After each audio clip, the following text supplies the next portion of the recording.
Okay guys, so I'm going to kick us off with foundation brushes. There are so many to choose from and people are like, which one do I need?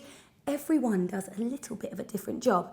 I'm going to start off with this one, which is a buffing brush. Now, a buffing brush is beautiful with most foundations, pretty much all foundations, and it will really buff a product into the skin. So it will give you a very airbrushed finish. It's not too much coverage as well, but you can build with this brush.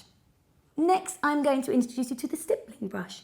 The stippling brush will give you a much lighter coverage. It is great if you use a foundation that has light reflecting pigments in, because the more you buff it into the skin, the more it shows them. It's also duo fibre, so it picks up the product here, and then as you buff it into the skin, the black hairs buff it in a little bit more, so they make it more airbrushed onto the skin. And these ones are all cruelty-free synthetic brushes. Lastly, for foundation, the one that we first saw when foundation brushes came on the market is a normal foundation brush, a flat foundation brush. They come in different sizes, and this one will give you a little bit more coverage. Next, let's talk about concealer. I've got two here that I really like, and I use them in different areas on the face. This one is actually an eyeshadow brush. It's called a Deluxe Crease Brush, and really, you use it through the crease of your eye. But because it goes into the orbital bone, it also goes under, so all the way around. So I use this as a concealer brush just underneath the eyes, and it fits perfectly. This one is a Trish McEvoy brush, and I use this when I need more coverage somewhere. So say I have red cheeks and I want to put a bit of concealer there, I'll use this, or just on the forehead or on the chin. A little bit like a mini foundation brush, exactly, really. Yeah, I love that one. Then if you have a tiny blemish to cover, then you might want something like this. This one is a detailer brush. It's a tiny little brush that you can also use in other places on the face. I often use it as a lip brush. I also use it for blending eyeshadow just along the lash line, but it's brilliant for concealer because you can see it's just tapered there. So if you have a little blemish you want to cover, that's the one to go for. Okay, so here's two of my favourite eyeshadow brushes. This is the 217 from MAC, 239 from MAC. I use them in every single video. They're absolutely brilliant. This one I use for packing on product. So when I want a dark smoky eye, I'm going to use this brush to push it on. It's shorter than this one, so it's going to pick up a lot more product. It's also going to drop a lot less product than this one. So put it on with this one, blend with this one. This one you can see it's more splayed out. It's longer, it's fluffier, it's going to blend really well. Then you have eyeshadow brushes that are slightly more precise, so slightly smaller. You've got, this is a MAC 219, and it's basically, I love it for getting right under the eyes and buffing in eyeshadow. Also, if you want a little bit of highlighter just in the corner of the eye, I also use this through my brow bone if I want to conceal. Really nice brush. You have an angle brush. Now, I use this for my eyebrows, so I can get a really nice precise shape for my brows. Also use it for liner. So those of you that aren't amazing at doing eyeliner, this is a great brush for you because you can use it to guide where you want your eyeliner to start. So from the lower, from your, what's this called? Waterline? From your waterline. Going crazy. You can use it from your waterline to plot out where you want your eyeliner to start and then drag it, and you can even do pushing motions if you're not that comfortable with it. I suppose for those that are a little bit more confident with their liner, and you've got these kind of fine eyeliner brushes. So these you would use in one sweeping motion across the lid. Next we have a powder brush. Now we want to powder our foundation into place to make sure that it's going to stay all day. There's a few different types of powder brush you can choose from. I've got a multitask brush. It's not too big. I don't want a powder brush that is massive. So I'll just buff this all over the face and it will give me a nice even coverage of powder, loose or pressed. You've then got a duo fibre face brush. This one's lovely as well because it picks up much less product. So if you just want a minimal amount of powder, just where you shine, use this one just over those T-zone areas. It will work perfectly. You can also use a brush that's slightly smaller. This one is actually the contour brush. And I like it for getting right into the areas that you just want to powder under the eyes, even popping a coat of powder over your eyelids as well. So, or down the nose. That's perfect too. I think you have to think about the order that you do your makeup in. Some people like to put their foundation on and then they like to set their foundation there and then. If you are one of those people, then you're going to want quite a big powder brush. If you're the kind of person like me that does your foundation, then your entire makeup, then finishes with powder, then you're going to want a smaller brush that you can work around the areas so you're not messing up the work you've done. Okay guys, so now you know how to use your brushes, let us tell you how to clean them once you have used them, because it's really important to clean them. How often do you clean your brushes, Sam? My personal brushes? Yeah. Oh, probably once a week. Yeah, I'm the same. Well, actually I clean them every time I change my makeup look, so it depends what I'm doing. But I think once a week is fine. Sometimes I don't even do it that often. Sometimes I'll leave it like 12 days or something before doing it. Really important when cleaning your brushes, get yourself a good brush cleaner. There's loads available now. Some have oil in as well, so this one doesn't actually. Some have oil in as well, so it takes longer for your brushes to clean afterwards. So do be careful which ones you go for, but the oil is great if you want a real thorough clean. Some people use just neat alcohol. I'm not a massive fan of that because I actually think that over time it dries the bristles out, and then the bristles on your brushes break. So I wouldn't recommend that. So the quickest, easiest way to clean your brushes is to spot clean them. That's when you take a little bit of your brush cleaner and you pour it on to a cloth. Then you're going to take your brush and you are just going to move it in circular motions around on the cloth. Now, I actually really favour this method because it does mean that the ferrule never gets wet, which means your brushes are going to last and last and last. So once you have cleaned your brushes, last thing you want to do is to stand it upright, because all the brush cleaner that's in there is going to sink through and it's going to wear away the glue that holds all the brush bristles together. So make sure you lay it down. Another thing that you can do, especially if you're a makeup artist, a great thing that we tend to do is once every few months give our brushes a massive clean. Maybe once a month actually. And I tend to use a really soft baby shampoo. And what do you use? Fairy liquid? Fairy liquid. You want something that's antibacterial. That's the key ingredient there. And give them a real deep clean and then leave them to stand as long as you don't need them for the next few days, because they will stay wet for a while. But again, make sure you're not wetting this bit, okay? People always do that, don't they, when they do a deep clean? They put it in a big bowl of water and it goes, you know, water all the way up there. You only really want to do the bristles. Yeah, and that's for a deep clean. Obviously, makeup artists, if you use your brushes on anyone, they have to be cleaned straight afterwards before you use them on anyone else. Okay, Nick is going to start with the lovely Chi-Chi, who's got darker skin, as you can see. What are you doing, Nick? I am going to spritz her skin with a little bit of Fix Plus. If you just close your eyes for me. I'm just going to run this over the skin just to help the moisturiser that's already been put on there to come back to the surface. I am then going to ask my sister for a buffing brush and Studio Tech foundation. Can I go for an NC 50 to start off with? Yeah, sure.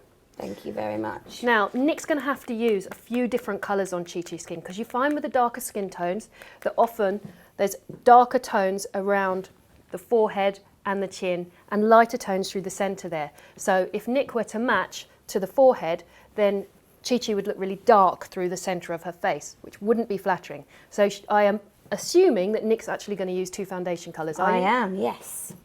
So I'm taking the cooler tone just through the cheekbones, down the nose, anywhere that I can see is slightly more of a yellow undertone to the skin. And that's a perfect colour actually. Nick's chosen to use Studio Tech because it comes in so many colours. MAC are like the gods for darker skin tones. They really are, and they do so many different types of textured foundation as well, so you've got something for everyone. If you have a very oily skin, Studio Fix could be perfect. Studio Tech if you have a normal skin. Face and body if you just want the slightest bit of coverage. Perfect. Can I now have NW45? Sure. Thank you very much. I'm just keeping it with the same brush, but using a slightly different colour.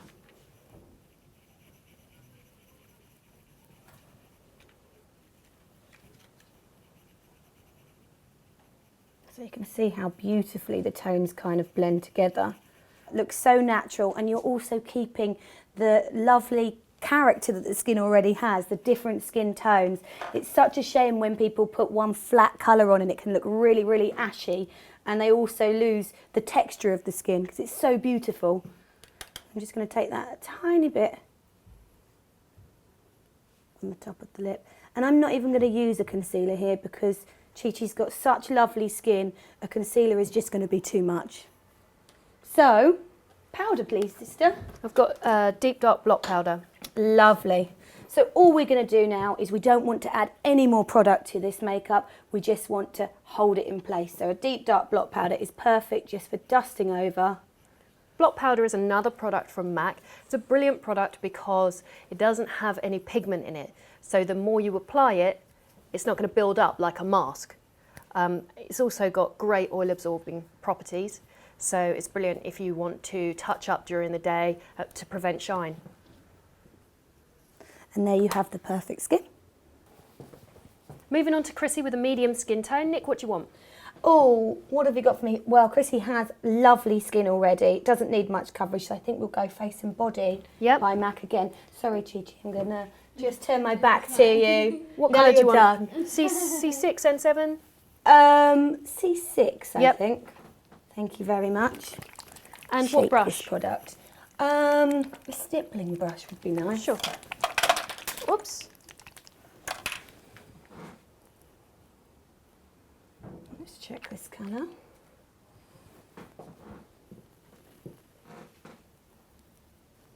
It's lovely. Nick's chosen to use Face and Body, which is another foundation from MAC. It's a brilliant foundation if you've got perfect skin like Chrissy has and you need very little coverage. But equally, you can get great coverage with Face and Body by building it up. It's brilliant for that. The other great thing about Face and Body is that it comes in so many different shades. It comes in the cool colours and the warm colours, so there's something for everyone there. Now I've chosen to use a stippling brush to apply this because it gives you a really light coverage and you can buff it in quite a lot. Now, you know, this is pretty effortless. What do I need to do? We do need to add a tiny bit of concealer just under the eyes. So can I have, I think an NC42. I have an NC42 Oh, here. lovely. Thank you. And yeah, that will be perfect. Thank you. Preempted She knows you. me too well. I'm actually going to mix this with a little bit of the foundation because I don't want it too heavy coverage. Well, this concealer that I'm using is MAC Select Cover Up. The reason I really like this concealer is because it sets quite matte. Now, a lot of concealers, they will really crease under the eyes, and I can already see that Chrissy gets a little bit of oiliness under her eyes, so I want to use something that's going to set quite matte. And this product, whereas it allows you to move the product quite quickly, it will stay put afterwards. I'm going to take that around the nose a little bit as well.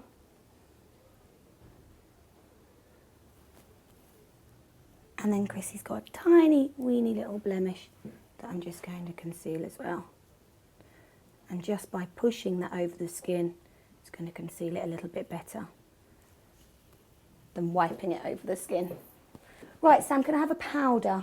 Yep. Assume you need a brush as well? Yes, please. Okay, here you go. I've got here for you NW35. Oh, perfect.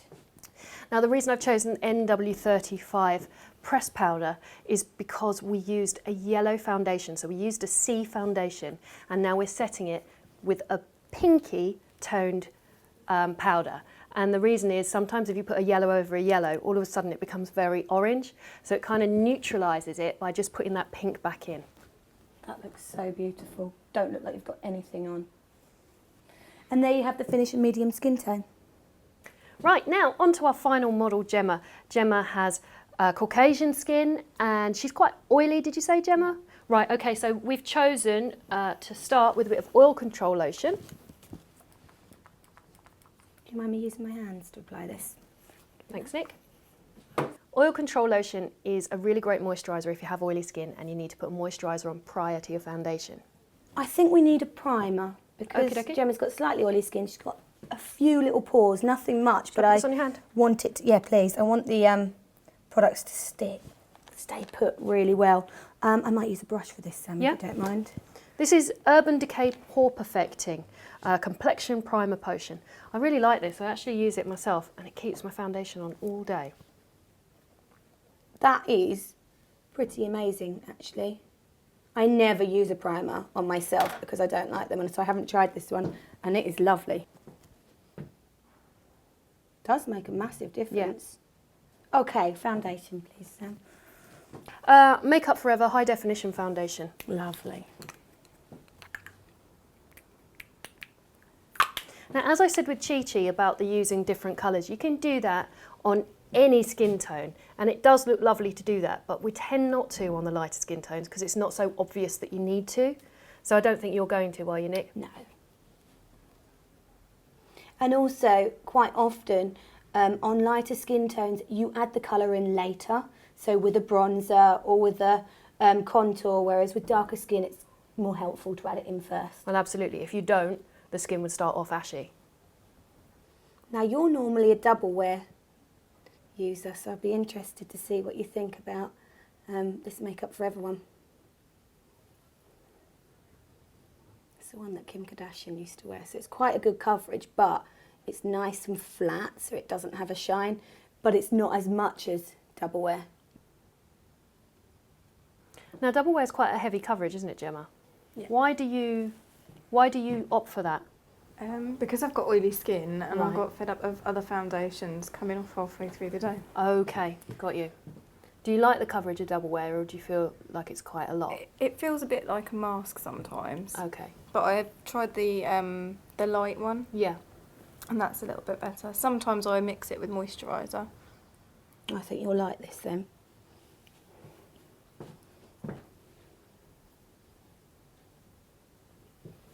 Can I have a concealer as well, Sure. please, What Sam? colour do you want, Nick? Um, NW20 or 15?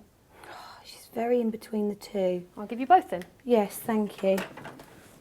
If you can look up for me. So I feel that Gemma's a little bit in between the two colours, so I'm going to mix them both together to create the perfect colour. But I would say, if you didn't want to buy both, you could get away with either. It's just I've got the luxury of having them both. Again, push it into the skin so you're not wiping anything away.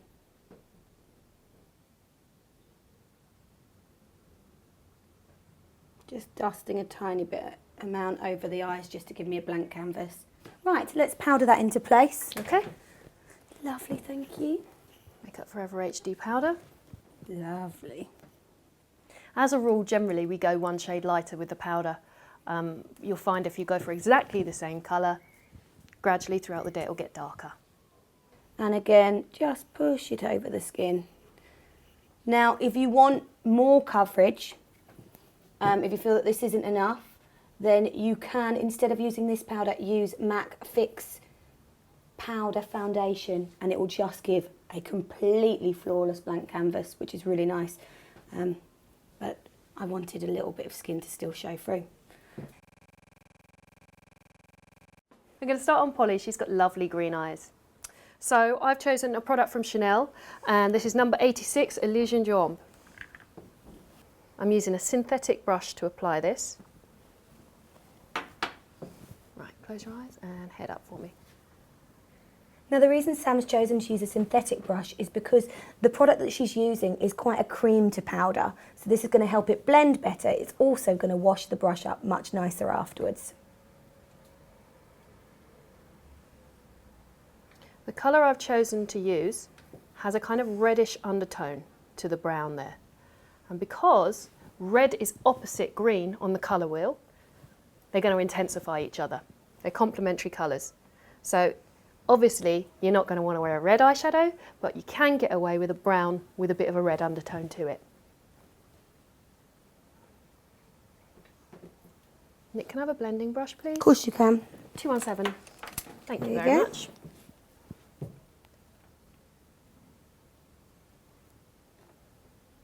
I'm keeping this really simple and just using one colour just as a wash.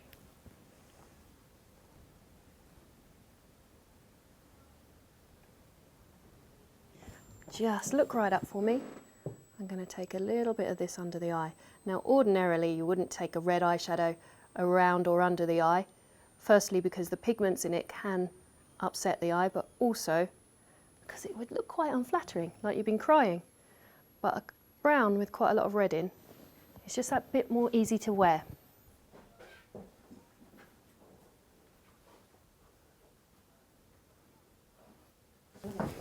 Right, Nick, can I have an eyeliner pencil, please? You can. Thank you. Avon Super Shock in Black Look up for me. Berry. I'm just going to run this along the waterline very gently, And the other eye. And this blackberry colour is another one of those lovely warm browns. So that's Avon Super Shock gel liner in the colour Blackberry, and it is so soft, so perfect for going on the waterline inside the eye.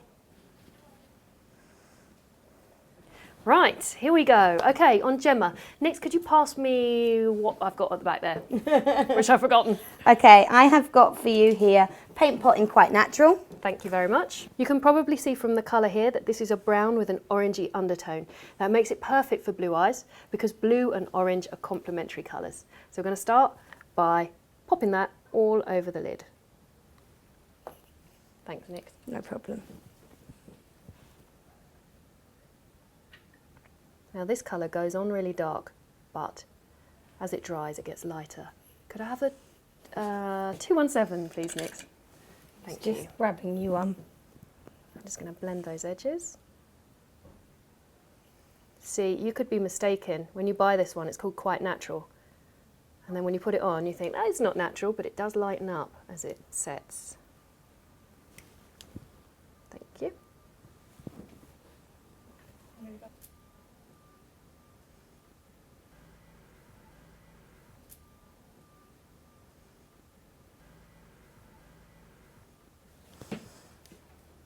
Okay, now I'm taking my teddy pencil, I'm just going to run it along the lash line as well. Cut for me. Well done, Gemma. Being super careful because Gemma has contact lenses in. Perfect, well done. And I'm going to run it just along the underneath as well, and then give it a little blend. Now I'm just going to use some eyelash curlers on Gemma. So, does that feel okay, Gemma? Mm-hmm. Still feel okay? Mm-hmm. I'm giving them a bit of a squeeze now. When using eyelash colours, it's really important that you have no mascara on because they will stick to them and pull your lashes out. Also, check that the actual, what's it called, applicator is completely clean. Otherwise, if that's got mascara on, it will pull them out as well. Can I have a mascara, please, Nick? Yes, I have. This is a new one, so you can use it straight from there. Oh, great. Bourjois. Bourjois. I like the Bourjois mascaras. Look down for me. That's great. Oh, I didn't have to put any mascara on Polly because she already had some on. You probably noticed. I thought I'd mention it anyway.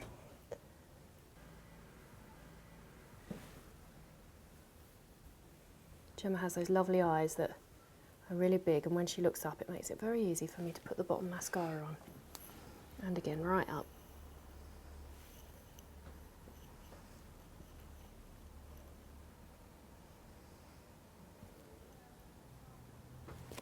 There we go. Right, that's a quick one for blue eyes. Now let's go straight on to brown eyes. Can I have an eyeshadow? Yes, I have got for you, don't know. I don't know. Okay, good. It's Catrice, and this is, it's kind of like a silvery brown. It's not really a brown, is it, if I'm honest? It's a kind of greyish purpley colour.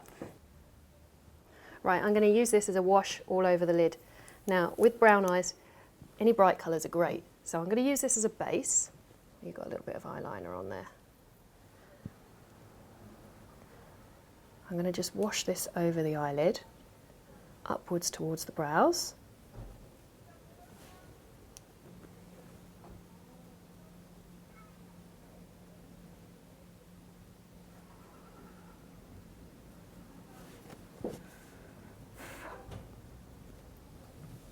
I'm interested in this colour, it's really pretty. Yeah, it's a subscriber sent us this. I think it's a German brand. Really I've never heard of it nice. before. We definitely don't have it here. Okay, right, now, this is the fun bit. Got an eyeliner. This one is a lovely purple eyeliner, and this is from Makeup Forever. Now, could I have a fine liner brush or something? Because if you've got brown eyes, then bright colours look fabulous. Eyes down for me. That's great.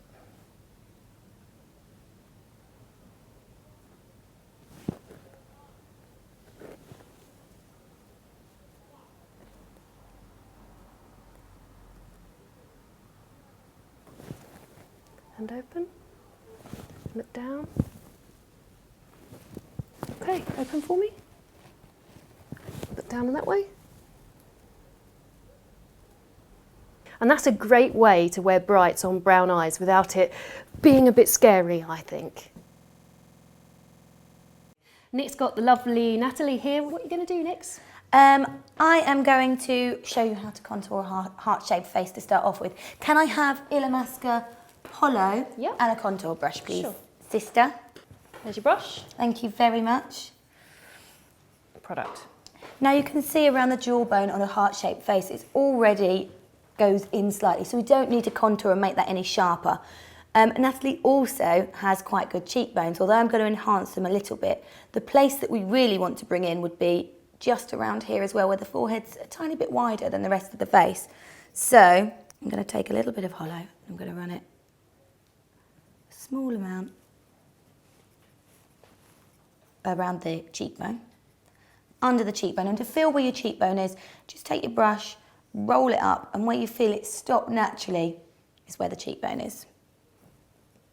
Another way, if you can't find it via that, you can look to where the top of your ear is, follow it down, it will be to the corner of your lip as well. So a little bit through there, I'm going to take it in almost V shape, just up into the temples of the head as well. Natalie has a fringe, she has the perfect face shape for a fringe, in fact, because she has that lovely kind of elfin pointy jaw there. But she has a slightly wider forehead. A fringe works really well. Now I'm not going to add any highlighter because already Natalie's cheeks have got a natural sheen to them and they stand out enough already, so you can go too much with it. So we'll leave it there, and it just shows you quickly how to contour a heart-shaped face.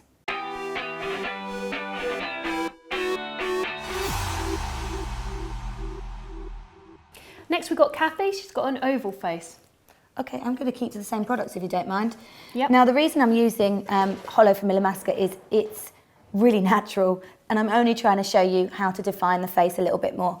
Now with an oval shape, I'm just going to say nobody really has these shaped faces. You know, it's all, you know, you may have bits of each, like it's like with clothes when they say you're this shape, you're that shape. Who is really? But you can work out kind of where your shape is going from this. So with an oval shape, we're going to go in the jawbone to sharpen that a tiny bit.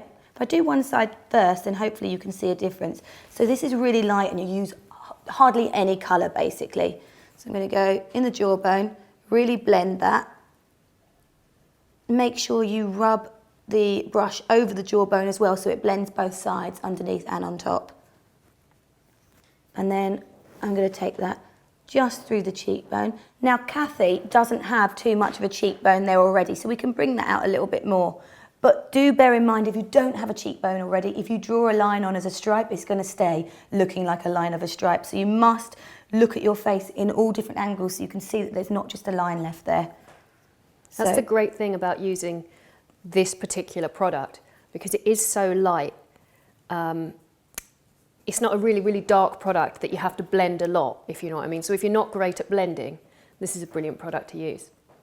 Now, with Kathy, I can see we can go a little bit darker here. So I'm going to keep with the hollow just under the jawbone, but can I have something a tiny bit darker just for the cheek? So this one? Or maybe the Chanel one will be better because it's cream. Okay. Creams are just a little bit easier to work with to show this. Thank you.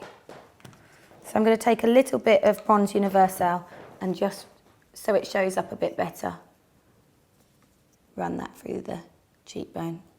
Now this can be too orange on some people, so do test it before you buy it, that it doesn't come out too orangey on you. And then I'm going to go back with the hollow and just take that through the temples.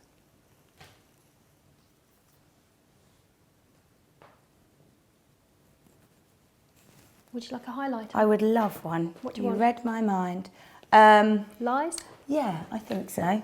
Now, you can see with Kathy, because she doesn't have too much of a cheekbone, I'm going to use a highlighter as well. I've got Illamasqua Lies, and I'm just going to run that through the top of the cheekbone, so it's going to give me a little bit more shape. So I always think of this in the same as how a woman likes to be that hourglass figure. We want our face to be like that as well. So we want it to go in here, and then go in, and then go in. So we want to push this bit out. So any places you want to pull out, pop a little bit of highlighter. This is a super shiny highlighter, so if you've got oily skin, don't go for it. You can use powders for all of these things. The product is still placed in the same places I've done it, but you just use powders. Then what I would do at the end is just powder these areas just to make sure that the rest is got a nice glow to it, but the middle panel is nice and powdered.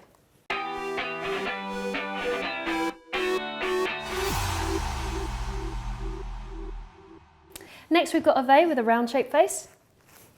Can I have a matte contour, please? Contour. And what have you got for me? Oh, Which I just dropped on the floor, but it has survived. It survived it. Okay, now with a round face, it's kind of similar to an oval face, to be honest. We just want to accentuate the jawbone, the cheeks, and bring in a tiny bit there. You know, a lot of them are kind of similar. Okay, so I'm going to start with the jawbone.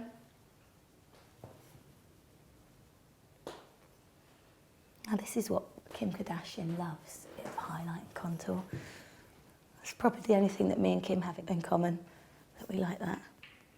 Right, so a little bit through the jawbone, a little bit through the cheekbone, so just again make sure that you're lining it up before you apply, and you're going to work on the lower half of it because you want to add a little bit of depth in there. Now, if you've got a round shaped face, contour looks amazing, but again, you must make sure that it's blended because it will really stand out. Do you ever contour your face? Is it because you don't like contour or because you find that it's harder to blend, or? I'm just not confident doing it. Okay. And I think you'll find that quite a lot, so hopefully this will help guide you on where to put it. Can I have a highlighter, please? Yeah, I got you this sister? one. Makeup Forever Compact Shine On, number 4. Lovely, thank you very much. So I'm going to take that through the top of the cheekbones. Very lightly, I don't want too much shine. You can take that also through the brow bone. Don't forget to take it on top of the brow bone as well, so either side of the brow.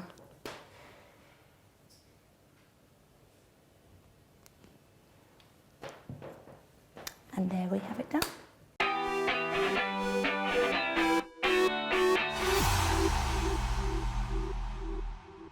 Here we go with Elizabeth. She's got a long face.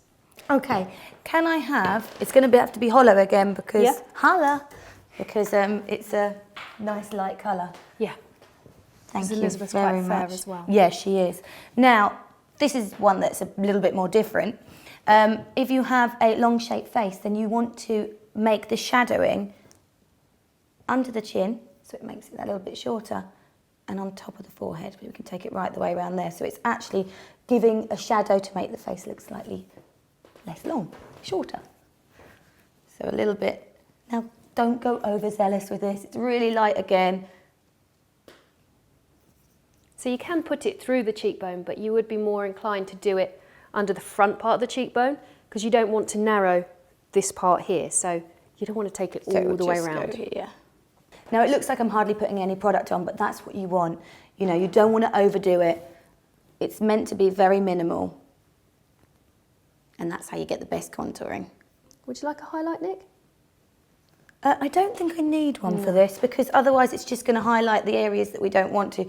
I wouldn't put a highlighter here. So we're just going to take that. And that's basically it for a long shaped face.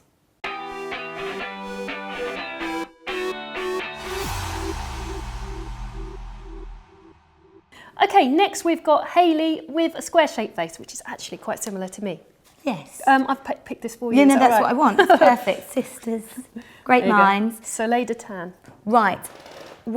I actually love a square shaped face, so I wouldn't want to change it too much, but if you do, if yours is super strong on the jawbone, you can take your shade just down the back of the jaw, a little bit onto the jaw as well, because you want to make that disappear a little bit as such. So a little bit through here. Soften it, that's the word I was looking for. And through the temples. And then if you want, you can add a bit to the cheekbone, but you don't need much.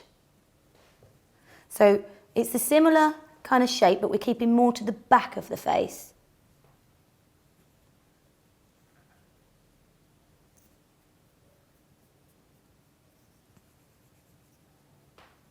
And can I have a highlighter, please, Yep. Sam? What have you got for me? Pearl. Ah, pearl Do you want to use cream your finger colour on base. that, or? Yeah, let's use finger. Okay, I'm going to take a little bit with my ring finger and just tap it. I'm going to take this just through the top of the brow bone. And just through the top of the cheekbone. And that's about it. I don't want to take it anywhere else. Now, everyone's face is slightly different, so do adjust it for your shaped face. And there you have the finished square face.